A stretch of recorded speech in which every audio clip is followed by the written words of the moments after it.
Hello and welcome to the Animation Essay Podcast. I'm your host, Julia Smuts Louw, and we are back this week with another interview touching on the new feature David from Sunrise Animation in honor of its international release date today. I've seen the movie, guys, and I was blown away. The production design is sumptuous, the songs are great, and David himself, I must say, has very nice eyes. Anyway, moving right along, please do join us for a wide-ranging discussion with former Pixar story artist Nathan Stanton, who earned his stripes on titles including Ratatouille, WALL-E, Finding Nemo, Coco, and other titles you know and love. 5 years ago, he moved along with his family to Cape Town to become the assistant director on David. He told us about the wild ride at Sunrise and shared some fascinating stories about the process at Pixar. Please do enjoy. My background primarily in story is at Pixar, which most people know about. I've worked there for 22 years on 15 movies, primarily storyboarding, a head of story on one movie and a head of story on one short. I left in 2018 and like any artist was like, what do I do next? What's the next thing? And my wife really wanted to live abroad. We wanted to do something for our kids that were older. I had middle and high school kids. Somehow Phil at Sunrise found me. I don't know how, but we ended up discussing things over emails, and he flew us all out, which was amazing. And so we got to check out Nordic, check out Sunrise, and I thought this is really interesting. This could be worth giving a try. And COVID unfortunately crept into everyone's lives right after that trip, so I ended up taking the job but working remotely for them as a co-head of story with your husband, Dan Stanton, which was great. Did you get to meet him before we were Yes, all I met a away? bunch of people for like 10 days. It was a whirlwind 10-day trip. Met all these amazing people, experienced Cape Town, specifically Nordic, and as the whole family, we got to experience it. So I got to discuss it with the kids, like, what do we think? Should we try this? But taking the job was the right thing to do. It turned out to be really, really fun. Even working remotely, which was something new for me, was quite good in 2020, and then we somehow got our visas organized and moved here in the middle of the pandemic, which was a bit nuts. That is crazy. A bit crazy, but it was well worth it because we found a great American international school. It's just turned out to be a good fit for both of our kids. And the only real bump was once we got here, the funding for David had basically dried up. Yeah, that was David 1.0. That was David 1.0. So we had done one screening of the movie and we were working on the second set of reels. So we knew that when we moved here, though. So we just I had hoped that something would materialize quicker, you know.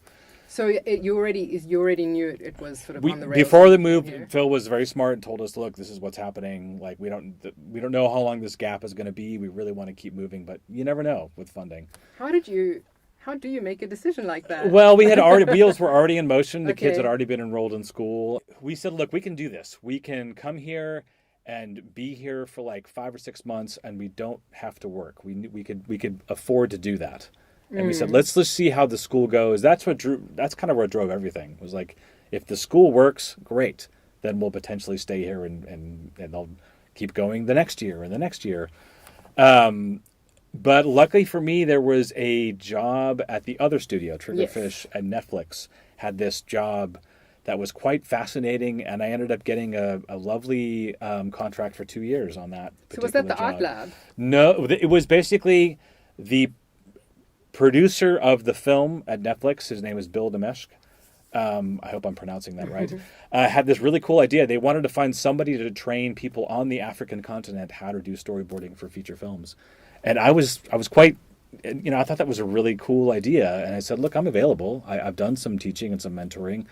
Let's see if we can do this. And then I basically, in conversations with Netflix, said, look, if you're really serious about this, if you want me to train people for 3 months and then take some of them and actually put them on the movie, which was so unique, I said, I don't think you should do that and then just leave them to flail. I think I should stay with them and continue to train them. And so I suggested, why don't I be like a co-head of story with the head of story that's with the team in LA?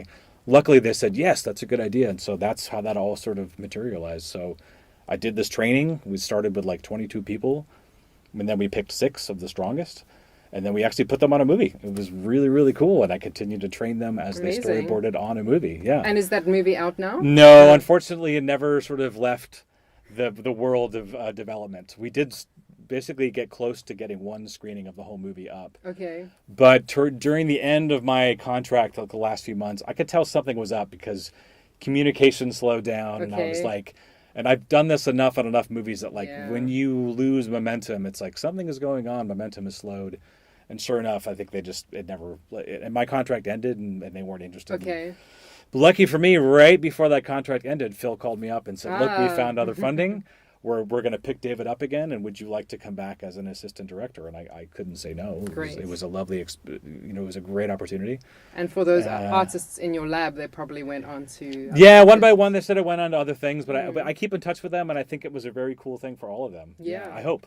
Yeah, I know for many that it was quite helpful, and they have moved on in their career, and some are doing different things. Yeah, I bet. I never got to meet any of them except for like crazy. Once at the Comic-Con here. I remember hearing somebody was there, and I remember running down the halls like, I gotta find my guy, like one guy that I've never met.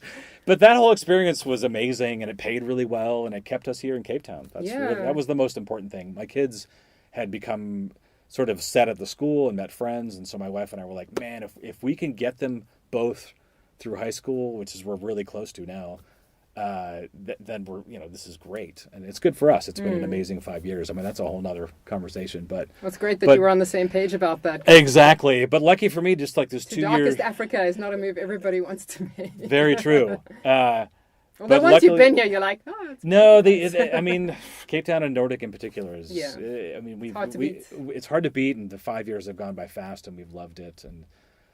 but luckily for me, that 2-year stint was just connected right to the next connection to back to Sunrise. So it's been wonderful. Yeah. And that was 2 years ago. I thought we had a dramatic COVID story because Dan and I moved to Notuk for David on the Friday. And on the Monday, lockdown was announced. Oh, so my goodness. We've moved here to be close to the studio. Know that. It was hilarious. And I think we went to the beach once. We went to the beach on the Sunday. Monday, lockdown was announced. Oh, my Lord.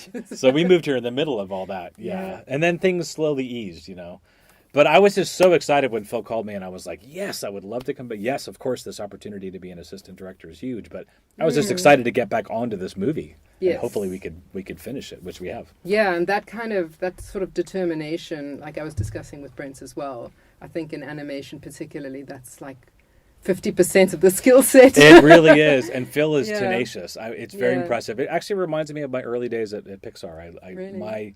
My experience there was it was so small. It was only like 120 people or so. I was part of this big hiring wave in 1996. But back when it was a scrappy underdog. It was a scrappy underdog. They had only put one movie out, but there was a real energy, and you could see I see similarities with John. Like he was tenacious and knew what he wanted to do and was focused and was a good leader. And with Phil, absolutely the same thing. He's a great leader. Yeah. I imagine their styles are quite different, though. Yeah, absolutely. Yeah, but that same sort of magnetism, that same sort of like, I kind of want to be around this person. I kind of want to work for them and help them get their vision to the screen. That's for me what it is. Yeah. So having been through Pixar, which has some of the most sort of famous, I guess, leadership stories, leadership models, and you would have been exposed to a few of those kind of some very different styles. Yes, different styles, like very divisive but extremely like interesting figures. Yes. What did you take from each of them, and is there anything that you'll take with you into? Yeah, I guess for me, every director you work with is very different. That's what I thought was so amazing about that studio is that.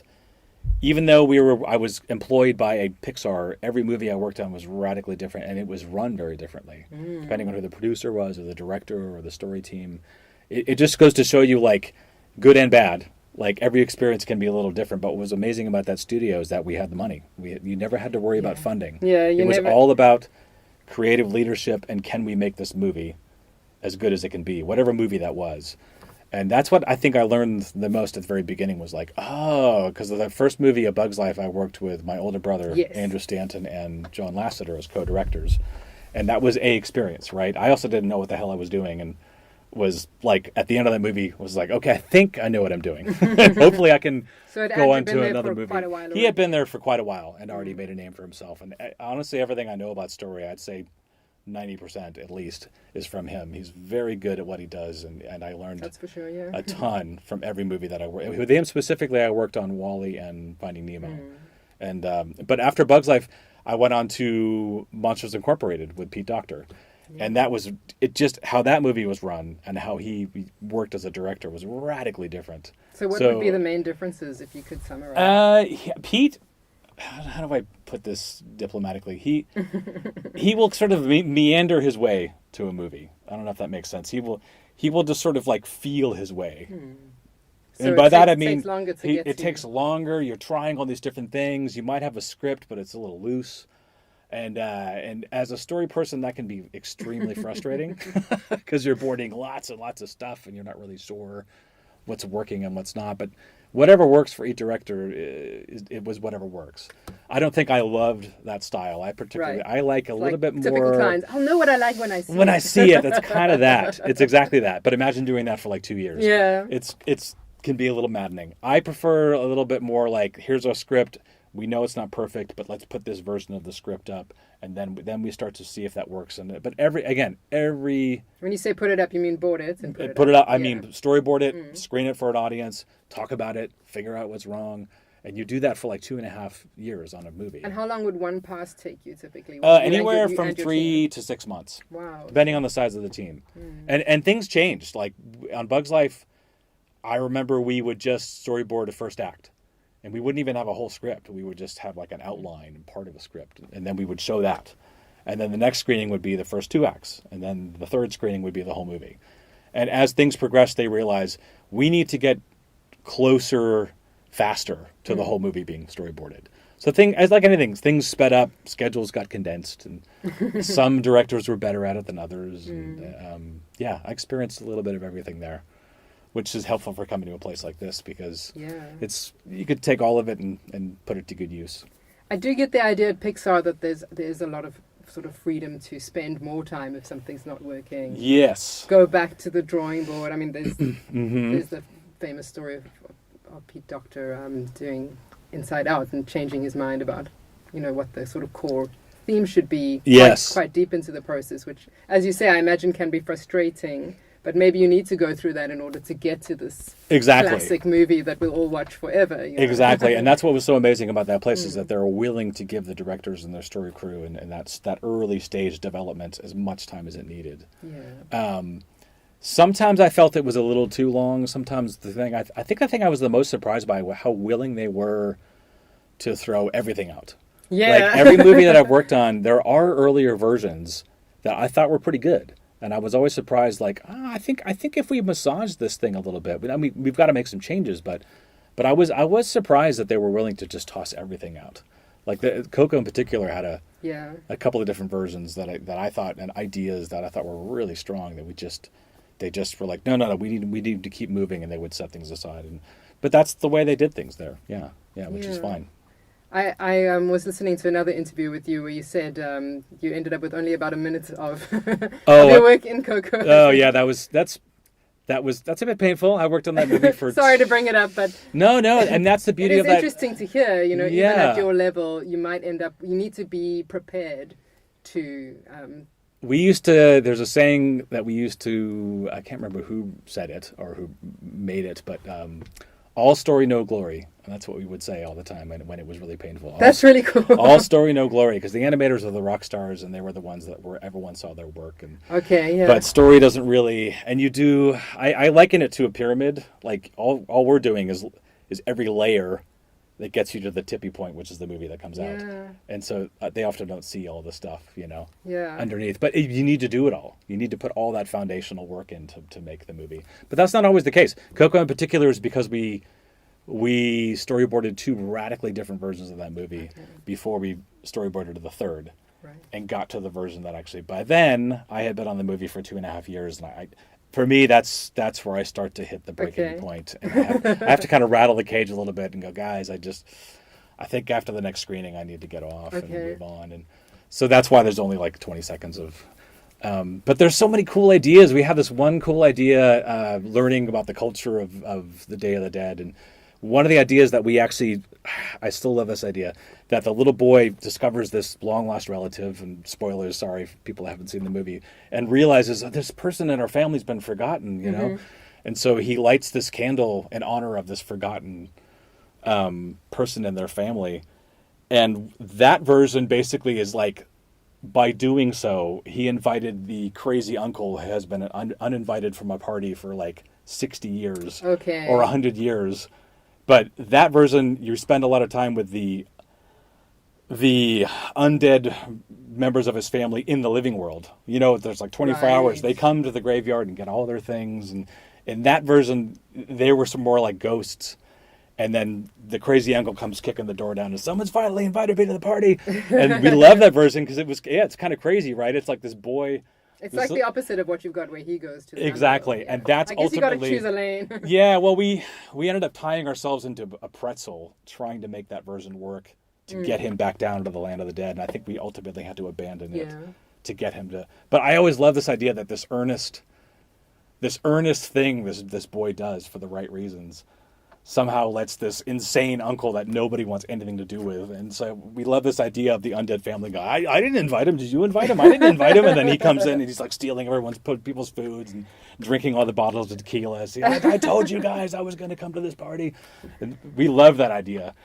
So it still rattles in my head. So like every movie, there's kind of a story like that there's a different version. Well, at least then maybe it'll live on in something. Yeah, I get to use some of these things in talks. I can show different versions and things. And I like that one quote from Creativity Inc.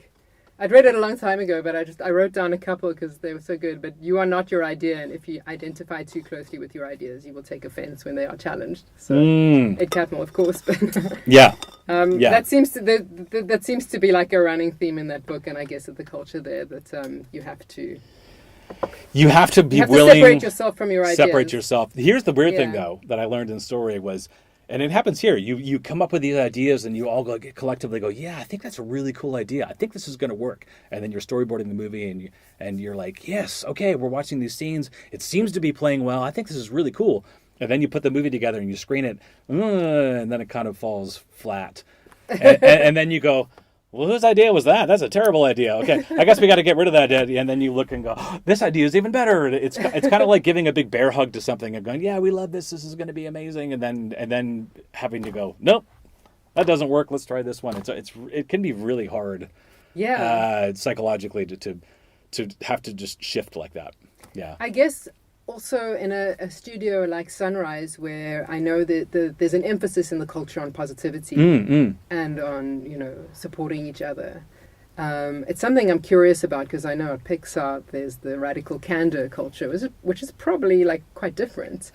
I mean, it's just a little different. I'm not a religious guy, and so that was something I had to tell Phil right away. I'm like, look, I'm not. But to Phil, that doesn't matter. He's just like, I want people that know what they're doing and that are passionate about their projects.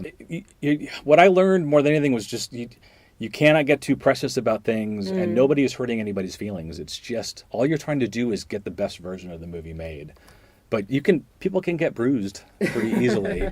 And I did see a lot of people that would sort of come and go because they just weren't not willing, but they weren't able to work in that environment that is so like, it's a bit bruising in story. You're doing all this work and it's constantly tossed or constantly scrutinized. And, that took me a while to get used to. It's hard. Yeah. I think I'm a writer, as you know, and I'm always a bit jealous of storyboarders because they have that extra dimension of how to communicate ideas. It almost feels like you get like an extra lap around the field of selling your version of things before you have to give up on it. Like, as the writer, you just have to get it in the script and hope that the director will put it to the story team to kind of get it in boards and see the potential of it there. So as a storyboard artist, you've kind of got that up your sleeve. You're like, before I have to give up on it, I know I get a chance to sell it in boards and put it in someone's mind visually. Absolutely. Yeah. So is that one of the things that attracted you to it, or did you start with loving drawing more than loving the idea? Honestly, for me, it was all about how do I get paid to draw. I kept my goals very simple. When I got out of school, I moved to San Francisco just because I had visited the city and just fell in love with it. And this is pre-COVID. This is like you kind of have to be where the work is. And so I left LA, and all my friends were like, are you insane? Why are you leaving LA? This is where all the work is. And they weren't wrong. But I had some money from my parents, and I was just like, look, if I don't do this now, I'm not going to do it. And I didn't like LA that much. So I just moved to San Francisco. All I wanted to do was just give it a try. I love the city, and I love the vibe, and I just wanted to sort of like see what it was all about and enjoy myself. I knew Nightmare Before Christmas was happening, which is the first film I worked on. So like that was just something I knew, and Pixar was around, but I wasn't really interested. I don't love computers, and it's not my thing. I just was like, how do I draw and get paid for it? That's really all I wanted to do. So I was just very lucky to get called by my friend who was working on The Nightmare Before Christmas to do assistant hand-drawn animation. So that's basically what I did for like 3 years. And I was like, this is great. I've got this job. I'd worked at some different companies, and then that company, the main company that I worked for, decided to not do 2D animation anymore. And I was like, what do I do? I don't want to go to LA. But by then, Toy Story had come out. And so all I knew was that they were looking for people. My friend called me up who worked there and said, look, they need people to storyboard. And I was like, okay, I've done enough. I've worked for about 3 years. I think I've got enough experience that I could probably apply. And they can, and I knew what storyboarding was, but I had never done it. So honestly, that's what it was. So you'd never done it, but... Oh, at school, little bits here and there. So I just happened to be hired by a company that was small enough that they were willing to train people. So that's really what it was just, how do I stay in San Francisco? How do I still make movies? And I got hired. And Nightmare was happening there because Tim Burton also didn't like LA or something. Yes, I think that's why that production was happening there. So honestly, it wasn't that. It wasn't what I learned as I storyboarded on one movie and then 2 movies and 3 movies. What I started to learn was how connected it was to story. Like that was not, I was woefully underprepared. I didn't realize storyboarding was part of the story writing process. I didn't realize that. Oh, really? So not like, really. Oh, this is my job now. No, I didn't realize that. And I was, again, woefully underprepared and was lucky to still be employed at the end of that movie.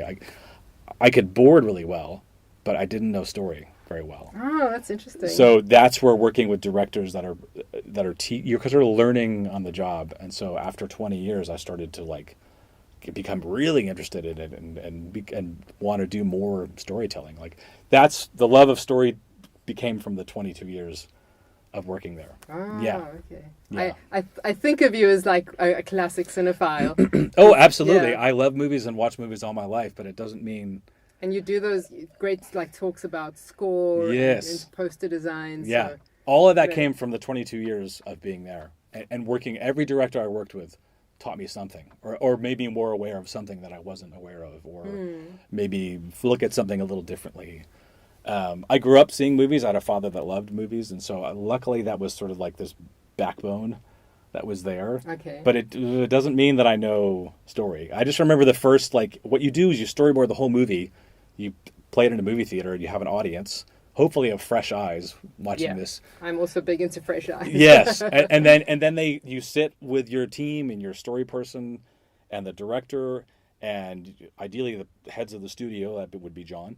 And then you for a week you break the movie down, talk about what's working, what's not working. And that's the part that I was just like, what? I just was totally unprepared for what that meant for a story person and how you were supposed to be a part of that. Yeah. And on which movie would you say you suddenly started finding your feet and going I can feed into story now proper? I think by the end of Monsters, and then certainly by my third movie, which was Finding Nemo, I felt and now I know what I'm doing, and now I feel comfortable speaking up in story meetings, and yeah, I think that's where I really felt solid. Okay. Yeah, so it took me a couple of movies to get there. And you met your wife Esther on Monsters. Yes, right? Yes. She was the script coordinator when she first came in, and then ended up managing art departments on different movies, and we started dating, and the rest is history. Yeah.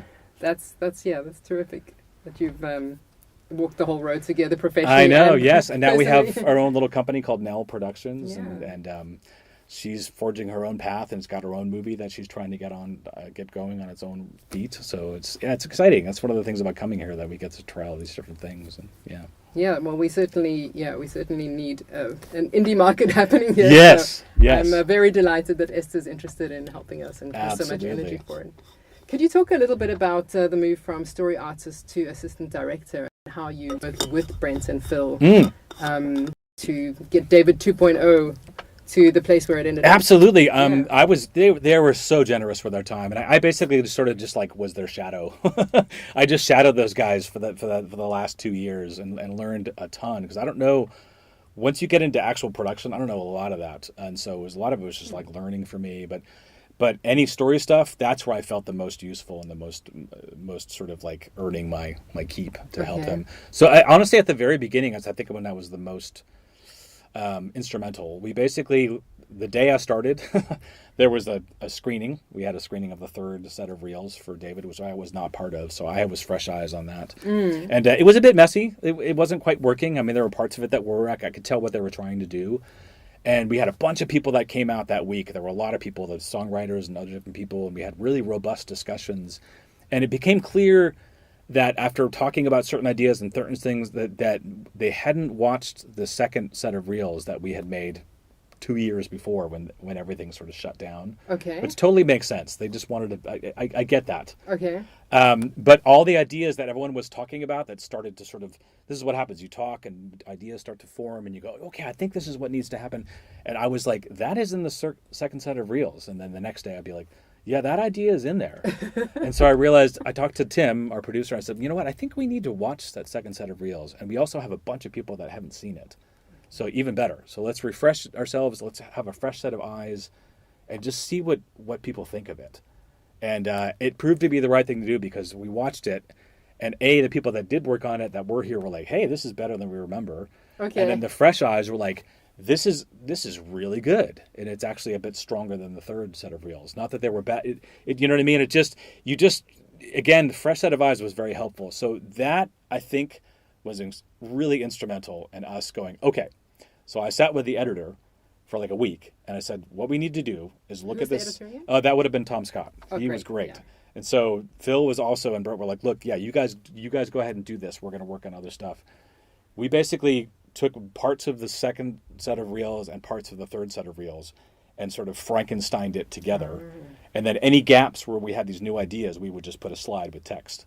And this is pretty normal. That's great. And then we basically, at the end of that week, we were like, okay, I think we have a structure for what we need to do. And it was great. We used pretty much equal parts of both sets of reels. And so we called that basically like 3.5. And then we watched that and said, okay, now we know what scenes need to be done. And now we know what scenes that are sort of placeholders need to be fixed. And then as you go along, you come up with other ideas and other things. But I think that's where I feel like I was the most instrumental was after this week of discussions and kind of going, I think we kind of need to watch that second set of reels. Did you have a lot of dissent on that idea? Were people like, no, new broom? No, there was no dissent. It was more just like, oh yeah, we should probably look at that. Or it was just more me going, guys, everything we're talking about is in that second set of reels. So like, let's mine that. That's like, you know, and this is why I'm always like, you don't want to throw everything away. There's always something. Yeah. And then it becomes this, it's an odd game of putting a puzzle together. It sounds maybe not as creative as you think it might be, but it is. You kind of know what scenes need to be there. Okay, we need this scene in Act 1 to set up everything else that happens in the movie. Okay, now we need this scene in Act 3. We know this scene. And again, sitting with the editor was I love that kind of stuff, that process of piecing it together and going, okay, now I think we put the scene here. And then that was our sort of the backbone of the movie that got made, basically. I'm glad that everybody was keen to look back, because I find in story teams there's often a kind of familiarity breeds contempt thing where if you've just seen something for too many months or years, you want to do a new version just because it's new. But your tired old thing might be somebody else's new, funny, exciting thing. Exactly. So, well, we had the benefit of 2 years of having gone by, and so we just had enough fresh eyes in the screening room that had never seen any of that. That gave us the response that we were looking for. And so I think that's where we really started to pick up our momentum, you know. And then, of course, you run into all sorts of problems. You know, ironically enough, the first piece of film that I think Angel put out, which is Follow the Light, was the hardest thing for us to really lock in the movie. It was like one of the last things that we figured out. Oh, maybe that's why it was the best. But we just didn't know. We couldn't figure out what it needed to be. We tried all these different versions. And then once we did, it was like, this is what it needs to be. And it finally sort of like fell into place. And, I guess this would be your first musical. Is that right? No, Coco. Of course, Coco's a musical. Yeah. Well, the second version of that movie was a full musical. And then elements of that made its way into the... but it is really... I guess it is sort of like one of the first sort of actual musical numbers where a character is actually singing and. And how would you say, because that's almost like quite a specialized skill set, is telling story through music. Yes. And a song in a musical movie can be such a great vehicle for absolutely hiding and accelerating exposition while still, just being really fun to watch. So did you feel that was a big learning curve for you, or were you kind of helping everybody with your experience?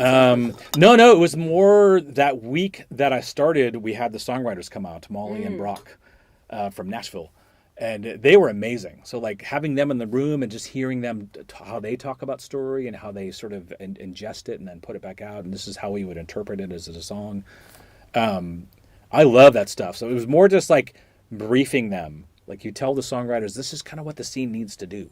Okay. And then they go, okay. And then like that, at the end of that first week, they came up with a song and played it for us. And it was just like, whoa, this is awesome. And then would they tell you what they were kind of imagining? Yeah. Yeah, they would, of course, anybody's going to sort of interpret it their own way and give you ideas. And it's a lot of iteration, right? They give you a version of the song and you listen to it and go, okay, overall, amazing. But the lyrics need to do A, B, and C. Can you go back and change it? Same thing with storyboarding. Now, storyboarding a song is a whole different skill set. And I haven't done a lot of that. Your husband, Dan, did some amazing work for us in that regard. Yeah, he said sometimes it helps to be the last storyboarder on yes. a project because you end up yes. with them, just because by dint of being the last one, you end up exactly. with And it harkens so back that was the songs. A lot of the songs was the last. It harkens back to that all story, no glory thing. There is some glory if you're like the last person storyboarding because your work will like inevitably end up on the screen. So yes, he was like our one-man story crew at the end and was handling a lot of that stuff. Yeah. But then, of course, you do it fast. And then what's great is that you have these previs artists that these guys were amazing. And then they would interpret it their own way. And then they would show us like a pass and we'd be like, whoa. And sometimes it's close to the board. Sometimes they have other ideas. And another unsung hero of the animation. Yeah. And I learned a lot about why previs is so great. And Charles, who was our previs guy, I used to just do these little scribbles and I'd run upstairs and go, yes. And I would show him stuff and go, can we try this? And he'd be like, okay, check with me tomorrow. And then I'd go back upstairs and he'd show me. I'd be like, man, awesome. I'm so jealous. It was so cool. And then it was like, okay, like great. Yeah. That's what I loved about it. This is why you need people in one place. In a studio, yeah. No, that is something that... It's hard to duplicate that kind of energy. We are lacking in these remote days. Yeah. So that's another reason why I love working for Sunrise is that they have an actual studio where people coming... I mean, Triggerfish did when I worked there, but nobody was coming in. So it was odd. But here people are coming in but Phil and Jackie have done an incredible job at making a very welcoming environment that makes people want to come in. Yeah, I guess it's the sort of at the moment still the South African situation is the studios will crew up and crew down radically. But they do that in the States as well. Yeah. I mean, it's a lot of overhead, especially recently. Yeah, absolutely. But luckily they're quite. I mean, they're very smart about that because I remember when we came here. And David had sort of been shut down, and they were still sort of setting things up, and we were like, what are they doing? But sure enough, it paid off. It's like, oh no, they knew they had a vision that people were going to come, and they were going to be able to make another. Like David was going to come back to life. If you build it, he will come. Exactly, it's sort of like that, right? Yeah, exactly. But that for me, that's a big thing. I need to be able to come into a studio and work closely with people, and you can just get a lot done in a day. Yeah. Yeah. And so what kind of projects would you like to work on next? I know you've got your own feature that you're developing. I heard you're also developing a short. I've got a short that I pitched Phil that I think he brings it up every now and then. I'd love to make. I mean, that's the irony I think of me working in a place like this. Like my real love is like extreme horror and dark science fiction. That's right. I remember that about. I mean, my bucket list is to work on something like that. I have a couple of ideas. Again, working here has been wonderful. I've gotten all these great opportunities. One of which was to help Phil develop a film and actually write the script for it, which was a huge opportunity. I've never done that before. So, I have so much respect for anybody that writes because now that I've done it just once, I'm like, but I want to do more of it. So I'd like to do some more writing. But yeah, I would love to make a horror movie. I'd love to make a science fiction film or something. That's really what in my heart of hearts, that I would like to do. I do remember you telling a story about putting that horrific doll from, was it Babadook? Oh, the Babadook, yeah. In your son's room. The book. Was it the book? The book. We read the book together, yeah. I was like, yeah, this guy really likes horror. Your children are just like vessels to be freaked out. I love it. I do love extreme horror like that. And I know I won't do it here, but maybe somewhere else I'll do it. Well, I mean, it's a frequent first film because it can be done cheaply. Exactly. Yeah. So I have a couple of shorts that I know I can. It's like I know I can storyboard. So I can storyboard my own thing and just put it on the shelf and maybe be able to make it some other time. But there is the short that I have pitched, and I just hope that maybe somehow we can make it. It's all about funding, right? So yeah. But honestly, I'm just happy to be here, happy to be working. We've got a couple of other projects in development. It'll keep me employed. It keeps the studio going. So it's nice to be a part of a place and you help the ecosystem. And what's nice to know is the work that we're doing now will pave the road for basically 9-10 months from now, they're going to be able to hire all these other people back. That feels good. I like knowing that it's helping the studio in the years and this is what Phil is great as well, is that he wants to retain these people, Yeah, well, you've I hope you're going to be one of the Pied Pipers that brings more exactly brings more silverbacks from the States. Yes, well, we were able to hire a friend for one of these projects in development to do some boarding, and it feels good to help. It's you hope that person would do the same thing for you if you were looking for work. I hear a couple of murmurings that some more of the internationals on the production are considering a permanent move to Cape Town. Yes, it was a gamble, especially during COVID, but for us it feels like a second home now for sure. But I don't know if we want to live. We might have 2 kids living in the States, in university. So I don't know if it would be hard to live here full time if they're both in the States. So we're having these discussions now about what's next. So are either of your kids looking like they'll follow in Daddy and Mommy's track? My son potentially. Okay. Yeah, he's a really good artist and he's quite interested in the behind the scenes stuff with. Specifically at high school, they have a lot of stage plays, so he's sort of learning all that sort of behind the scenes lighting and sound and shooting videos and things. And so it's kind of cool to see him find his thing. Oh, great. Yeah.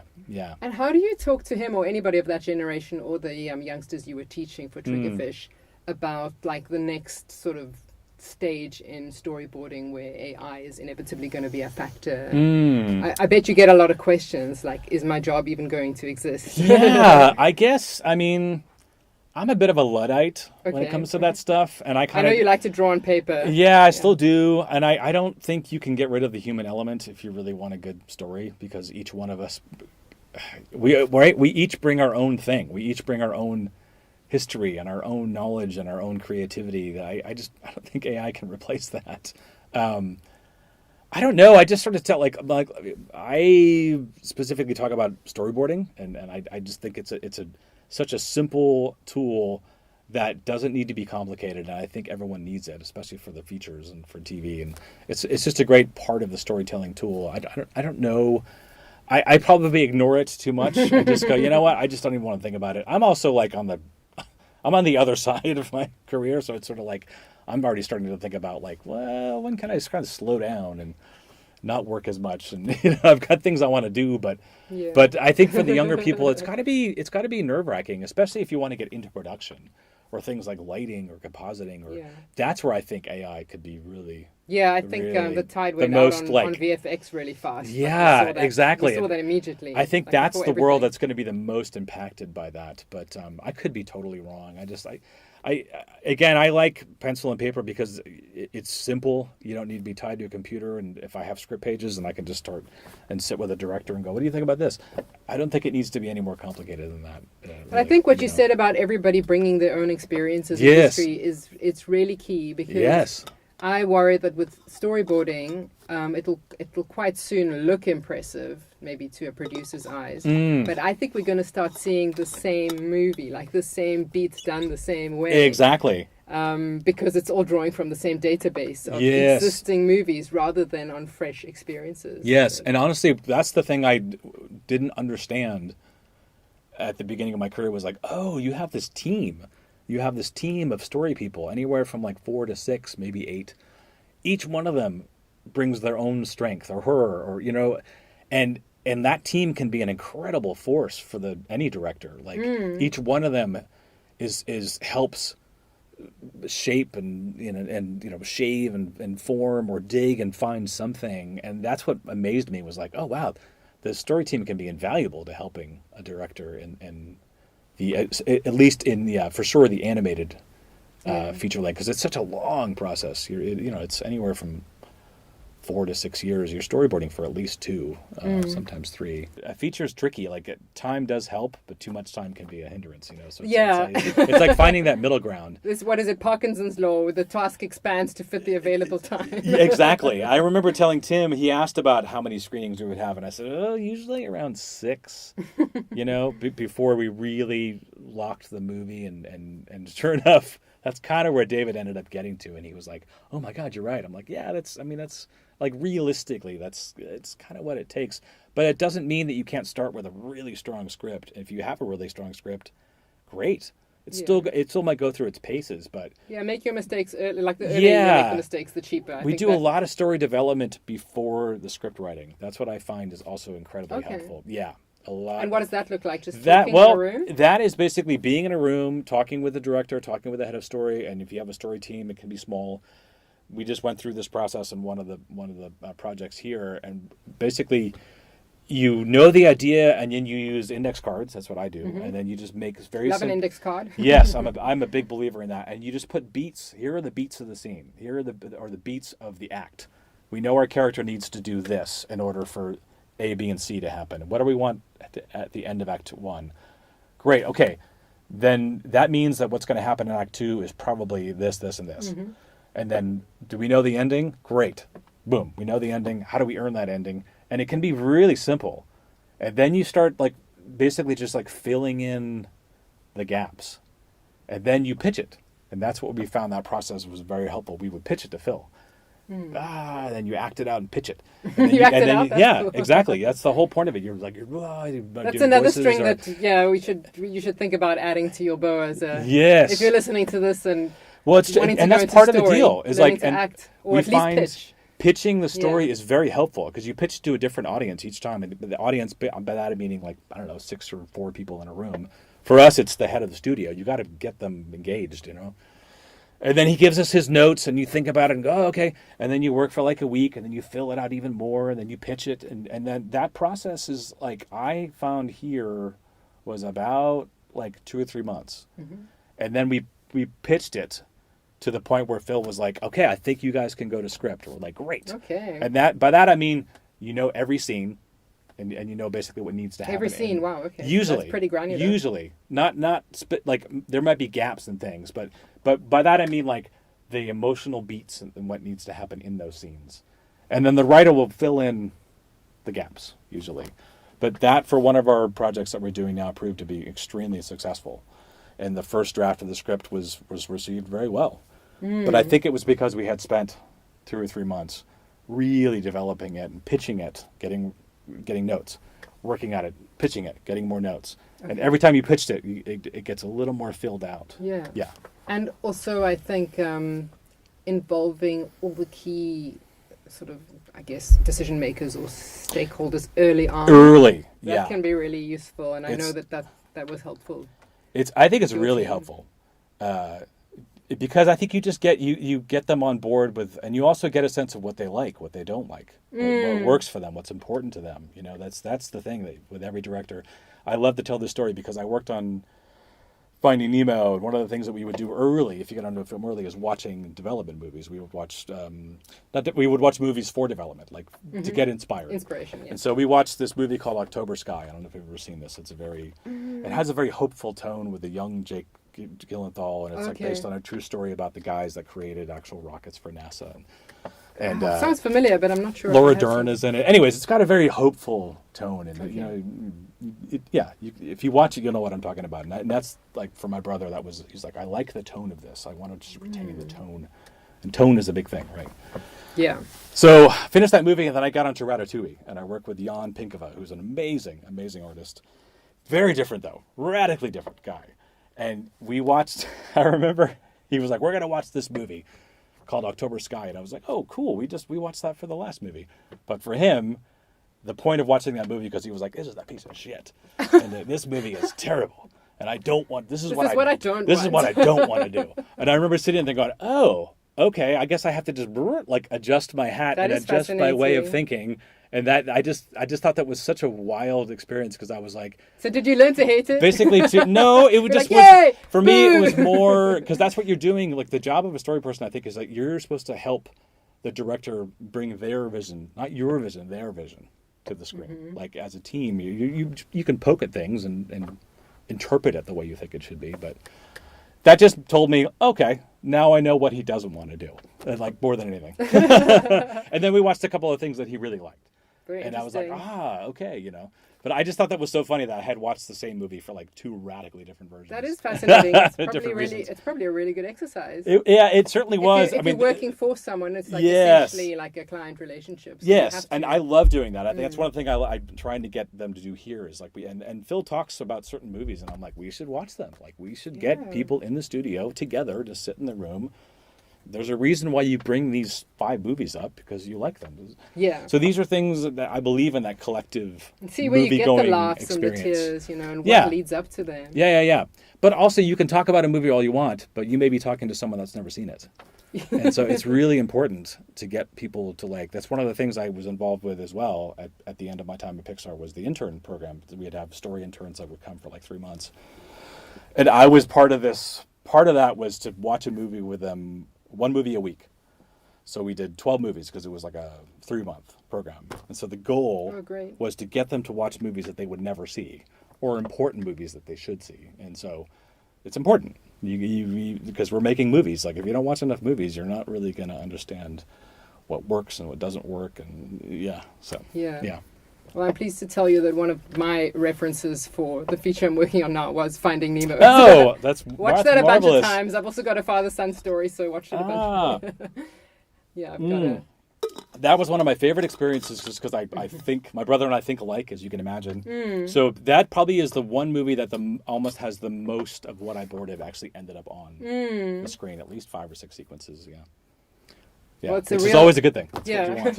it's a real touchstone, not just for us, but for I think For a lot of people. Yeah, which is so cool. Yeah. It's great. Yeah. Yeah, absolutely. And I know that's another one that had it walked a road. And I love to tell the story of how the opening sequence in Finding Nemo, where Marlin loses all his children, Yes. spoiler alert, used to be deeper in the movie as a reveal. Yes. And then I guess you guys realized that to be on board with like such a wet blanket of a character as your main character, you need to like get that emotion. You need to understand why he is the way he is. And the audience needs to be on board with why he's doing what he's doing. We tried our best to parcel that out in a series of flashbacks. And so that didn't come out, if I remember correctly, in The Whale when he's hanging on and then Dory's like, that's when it finally... That's where you got revealed it. And we tried and tried and tried in at least like 4 or 5 screenings. The other thing about that movie as well is that the end, when little Darla shakes the bag, that was not the ending of that movie. Okay. For like What- good what- 2.5 what was years. it? Well, the whole point for us was that he was going to be stuck in this fish tank forever. That was the ending, very Kafkaesque. But that was those were the stakes. Right. And so we kept on getting these notes that it just Needs to feel more urgent. It needs to feel more urgent. The Yeah. stakes aren't high enough, and we kept on being like, "But he's a fish that's stuck in this tank forever." The problem was that of our own making was that we had made the fish tank gang so Quite charming fun, and kind of yeah. fun that the audience was like, "It's not so bad. He's got this wonderful second family," right? And then we were like, And a lot of the kids watching will have fish in their rooms. So they're exactly. Like, my fish is happier. So we realized, and honestly, I worked on that movie 2.5 years and actually wrapped before that idea came. But by then, I remember them realizing we need to think of something. So And somebody, now the ticking clock has become such a exactly. So that wasn't such a in the chestnut, movie but, for you like know. a good 2.5 years. Somebody else came up with that idea of like, oh, what if the bag's going to shake? And it works. It works marvelously. But just I tell that story because you never know. Like that was not something that was baked early on. That came way late in the game. Yeah, I love hearing those kinds of Yeah. stories because it can help you feel less stuck. And another way in which Finding Nemo is a little bit similar to ours is that there's humans who are kind of bad guys, but they're just regular people, but they're still antagonists. And, Sure. will kids understand that? That the dentist is a antagonist despite being not a bad guy. Not a bad guy. Yeah. Yeah. So Yeah. I was like, it works in Finding Nemo. Then we just made the bad guy the little girl, basically, Yeah. So it's just funny, like you try all these things, but you have to listen to the audience. And so that's why we screen these movies so many times. You you get the reaction from the audience. And if they're telling you over and over again this one idea that you think is the way to go isn't working, then it makes you go, okay, I think we have to think of something else. And I think sometimes things you think are sticking points, actually the audience just buys it. Yeah. And I've often wondered if Dory being able to read was one of those. Like, did you guys worry that people would be like, but how does she speak English? Yeah, somebody brought that up, but we were like, it doesn't seem to hinder the storytelling, and it hasn't been brought up before. So you just roll along with what's entertaining, and that's true. There's a lot of stuff that we think is problematic. Yeah. That gets a huge laugh, and we're like, oh, okay. Well, people just don't worry about it. They just they don't worry about it, and that's fine. That just means that what that means to me is that the audience is engaged, and they're willing to like. I'm in it for this whatever reason, and so that's the whole point. And so that's the thing about storyboarding is like if you can create an engaging experience just in storyboards, then you're kind of good to go. You just make the movie. It's not. I'm making it sound easier than it is, but that's kind of that's the thing I learned as well. Is like, oh, this is why we do this for so long, is so we can know that the movie works and is even entertaining. Yeah. Yeah, I think everything after that is just like icing on the cake, even though the animators might be the rock Here star. it was interesting. We didn't have enough room and time, so there were still some story problems that we were solving in previs, which was quite interesting. But it was exciting. It was kind of fun to like, oh, that works. Okay, great. So you never know where you got to find your solutions. Yeah. I wanted to ask you, as someone who loves score and music, you were talking about how in Act 3, when you're storyboarding, that's like where you want to like earn whatever that's like. Yeah. When I'm writing, I often want to earn a certain musical feeling that you're like working your way up to. And it might be a soundtrack that I'm listening to while I'm writing. Yes. I know how the song makes me feel, but you need to like get the story to a place where it earns the feeling that you get from that song. Yeah. Do you work with music while you draw, or do you feel it messes up your time? I did exactly that when I was writing my first script last year. I listened to put sound. together a playlist for your. As I was writing, I would think about a scene. Oh, and then that's the beauty of Spotify or whatever. You look and go, okay, and you're listening as you're writing. I found that was incredibly helpful. Yeah. So I have a whole list of soundtracks that I listened to while I was writing this particular script. And yes, I found that. I found that very helpful. It like gets you in the mood and even gets you motivated while you're writing. Yeah. Because I would think about what music would play in this scene. I think it's this. Yeah. Conversely, in animatic, I know one studio that eventually put a ban on temp music in animatic because they felt like you're getting too much of your what you think you're earning as emotion is actually this temp music you don't own. Yeah. It's. I mean, that was interesting. I've heard that as well. Don't fall in love with your temp. Don't fall in love with your scratch. Don't fall in love with but I think you need it. I think you need temp scratch score to like. Because it's going to be in there. It's going to be in there anyways. Like I'm assuming, right?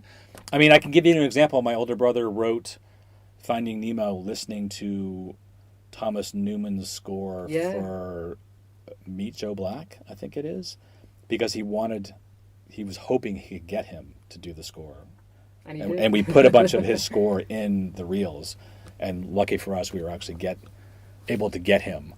So in a way, it was he must have been so stoked. I think he absolutely, because we had been layering that score in the movie, hoping that we could get the actual composer. So, but it's kind of cool that when I learned, that was the first time I heard about like, oh, listening to someone's score while you're writing. That's the first time I had really heard about that. So that's an example of like inspiration becomes the actual. If you work at Pixar, that kind of thing can happen. That can happen. Yeah, this is very true. Yeah. I wanted to ask, we only got a few minutes left, but okay. We have not talked much about WALL-E, which is one of my movies and favorite movies, and one of my son's favorite movies as well. I guess a lot of boys love it. Yeah. But one of the things I really admire in there is the visual storytelling and the fact that I think most of the movie just has 2 words. Yeah. So how did that give the storyboarders almost like more to do? Or was it like, okay, this was one for the storyboarders, not the script writers? Well, the coolest thing about that movie that I was so excited to be a part of is that my older brother at that point knew what he was doing, was trusted by the people that ran the studio. And so during the development time, there usually was a development time on a project at the very beginning that could be anywhere from 6 months to a year. He said, can I take some of that budget and get 3 story people, and I just want to board the first act, and that's what I want to show you guys as proof of concept, in addition to paintings and things, and I was able to be one of those people. And so we spent, like a good 3, 4, 5 months storyboarding just the first act of that movie. And that's basically meeting Wall-E, setting up everything else in the world up to the point where he grabs onto the ship and the ship takes off.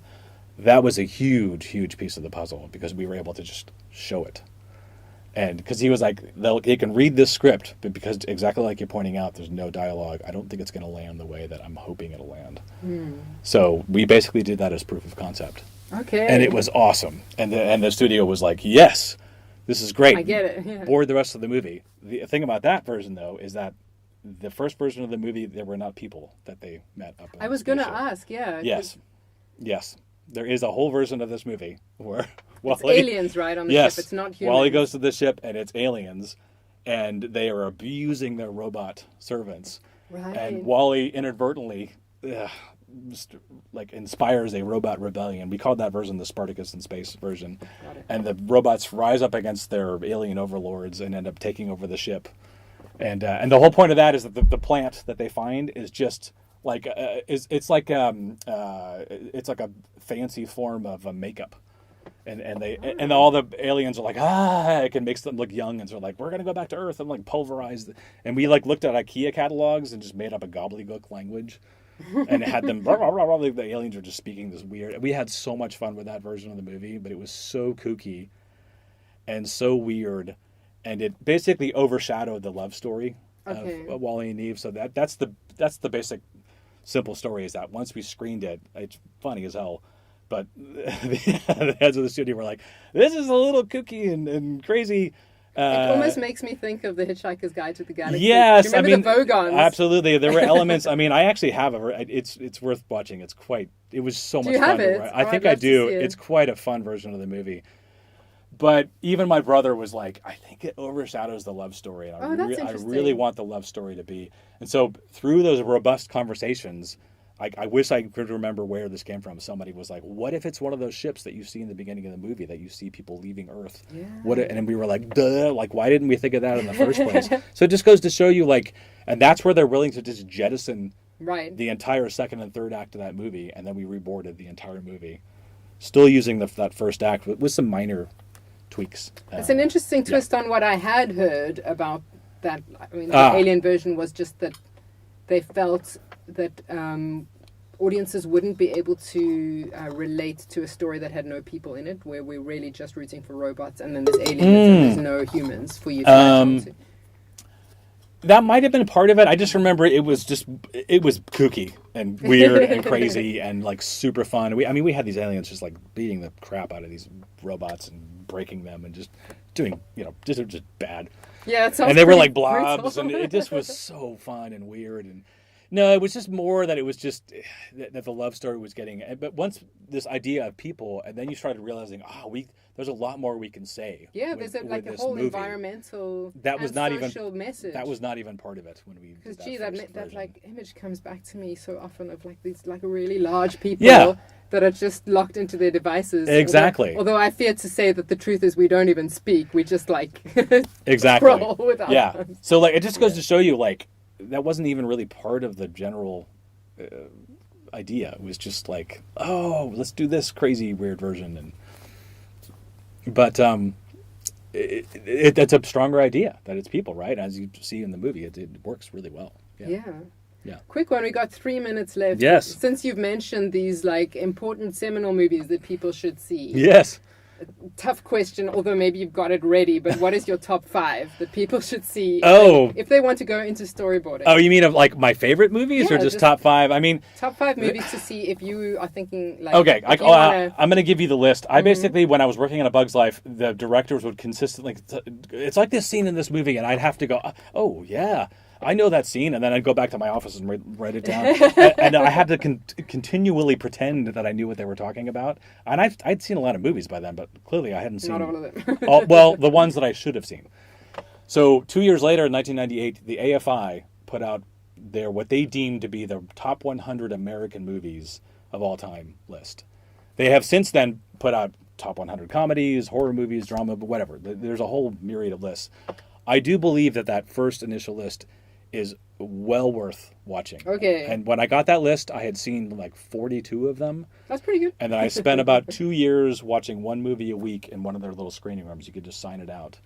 And I watched the entire list. I've seen all 100 movies. Doesn't mean I like all 100 movies, but there's a reason why they're on there. So I would say that if you can get this list, see what you've seen. They are all worth watching for one reason or another. But every movie that these guys were talking about was on that list. Okay. So that's what made me go, ooh, I should probably watch.